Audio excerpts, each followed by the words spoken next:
In this video, we're diving into life in France, from waiter and police officer salaries to grocery prices, rent costs, and the country's economic performance. We'll also explore how France became the world's most visited tourist destination, and why French culture is seen as the global symbol of art, cuisine, and fashion. Let's get started.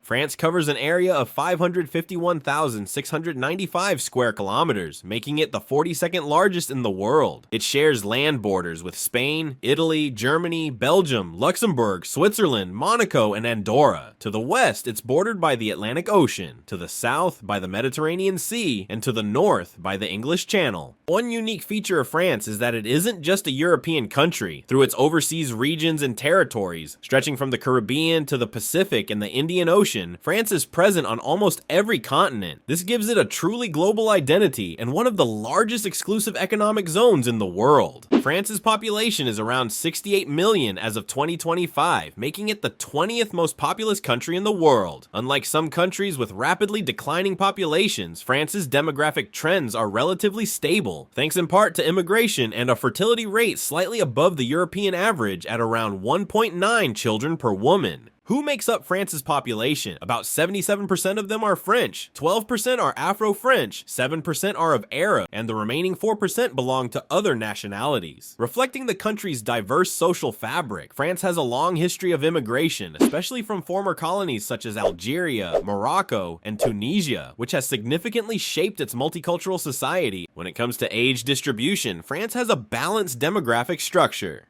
Only 18% are children, while 62% are of working age. 20% are seniors aged 65 and over. This is below the European average of 21%. Life expectancy in France is high, averaging around 82 years, thanks to quality healthcare, social support systems, and a generally healthy lifestyle. Religion in France is diverse and often intertwined with culture rather than daily practice. Historically, France is predominantly Catholic, but secularism, laïcité, is a strong part of national identity. Approximately 50% of the population identifies as Catholic, 5% as Protestant or Orthodox, 9% as Muslim. Around 36% of people consider themselves non-religious. French society is famous for its commitment to equality, civic rights, and public services. Secularism is reflected in laws and education, and public debates often revolve around balancing religious freedom with the country's strong secular tradition. France has a GDP of around $3.2 trillion as of 2024, making it the 7th largest economy in the world, and 3rd in Europe, right after Germany and the UK. That's no small feat. And as a major global player, France has a pretty diverse economy, covering everything from agriculture and manufacturing to services and high-tech industries. Let's start with agriculture. It's still a big deal in France. Actually, it's the biggest agricultural producer in the entire European Union. The country is known for wheat, dairy, cheese, and of course, wine. Regions like Bordeaux, Burgundy, and Champagne aren't just names. They're world famous for producing some of the best wines on the planet. Then there's manufacturing, another major strength. France builds cars, planes, machinery, and it's huge in luxury goods too. Big name companies like Renault, Peugeot, Airbus, Dassault all call France home. And when it comes to fashion, you've got brands like Chanel, Dior, and Louis Vuitton, not just stylish, but major contributors to exports and global image. Tech and energy are growing fast as well. France is a global leader in nuclear energy. More than 70% of its electricity comes from nuclear power. But that's not all. The country is also pushing hard into green tech, renewables, and digital innovation to stay ahead of the game. In 2024, France's exports reached $1.1 trillion,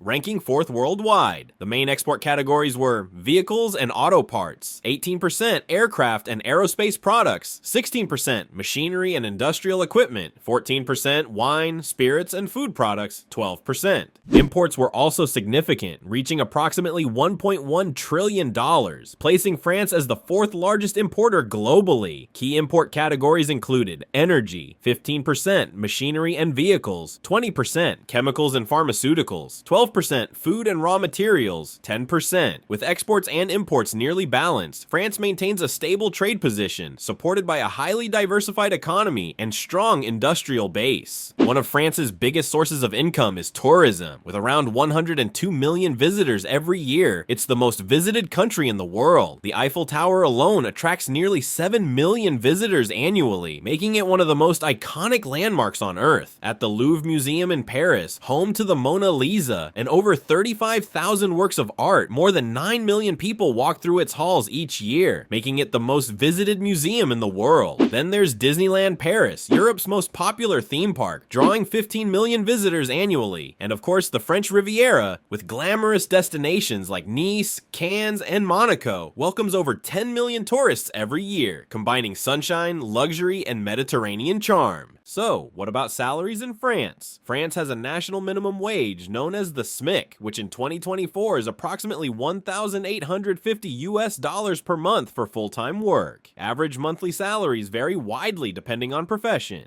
Teachers, around $2,500 to $3,000. Engineers, $4,000 to $5,000. Doctors and dentists, $6,000 to $7,500. Lawyers, $4,500 to $6,000. Police officers, $3,000 to $4,000. Office workers, $3,000. Waiters and service staff, $1,800 to $2,500. Software engineer, around $5,000 to $6,000. Unemployment in France is relatively moderate at around 7.5% in 2024, but youth unemployment remains higher, near 17%. Many young people rely on internships or temporary contracts before securing permanent positions. French work culture balances professionalism with an emphasis on personal life. The standard work week is 35 hours, with generous vacation time, usually 5 weeks per year. Employees often take long lunch breaks, especially outside major cities, and public holidays are strictly observed. France is famous for its rich culinary traditions, and French cuisine is known worldwide for its diversity, history, and artistry. Each region has its own specialties, whether it's the olive oil-based dishes of Provence, the hearty meat recipes of Burgundy, the fresh seafood from Normandy, or the cheese-filled delights from the Alps. But French cuisine isn't just about the food. It's a part of their culture, social life, and even their art. Now, let's take a look at what a typical French person eats on a regular day. Breakfast in France is usually light but full of flavor. A French breakfast typically includes fresh bread, often a baguette or country bread with butter and jam. Sometimes they'll have a croissant or brioche, a sweet, buttery pastry. Coffee or hot chocolate is the drink of choice. It's a quick and simple meal, but the ingredients are always fresh and of high quality. Lunch is the big meal of the day in France. It's usually a hot meal, often served with a soup, a salad, and a main dish like roast chicken or a hearty beef stew. Wine is often enjoyed with lunch, and after the meal, it's common to have some cheese and fruit. Lunch is a time to relax, and it's not rushed. French people really value the time spent eating and chatting with friends or colleagues. Dinner is usually a lighter meal compared to lunch. A typical French dinner might include salads, vegetables, or fish. If there's meat, it might be something like lamb, chicken, or a small portion of beef. Of course, there's usually wine paired with dinner as well. After the main course, it's time for dessert. Crepes or tarte à tatin, a delicious caramelized apple tart, are common choices. Of course, before enjoying all this food, we need a place to live. In Paris, a one-bedroom apartment in the city center typically costs between 1,000 and 3,000 euros per month, while outside the center, prices drop to 700 to 1,500 euros. In other major cities like Lyon, Marseille, or Bordeaux, a one-bedroom in the city center costs around 800 to 1,500 euros, and outside the center, 600 to 1,200 euros. Smaller towns and rural areas are much more affordable, with rents sometimes as low as 400 to 700 euros. Now that we have a place to live, let's see what it costs to fill the fridge. Milk, 1 liter. 1 euro, bread, 500 grams. 2 euros, eggs, dozen. 3 euros, cheese, 1 kilogram. 16 euros, red meat, 1 kilogram. 18 euros, apples, 1 kilogram. 2 euros 50. Oranges, 1 kilogram. 2 euros 50. Tomatoes, 1 kilogram. 3 euros, potatoes, 1 kilogram. 2 euros, rice, 1 kilogram. 2 euros, beer, 1 bottle. 2 euros. Mid-range bottle of wine, 8 euros. Alright, would you like to live in France? Or are there specific places you'd love to visit as a tourist? Let me know in the comments. You can also check out my Japan video by clicking the card right here. If you enjoyed this, make sure to hit the like button and don't forget to subscribe. See you next time.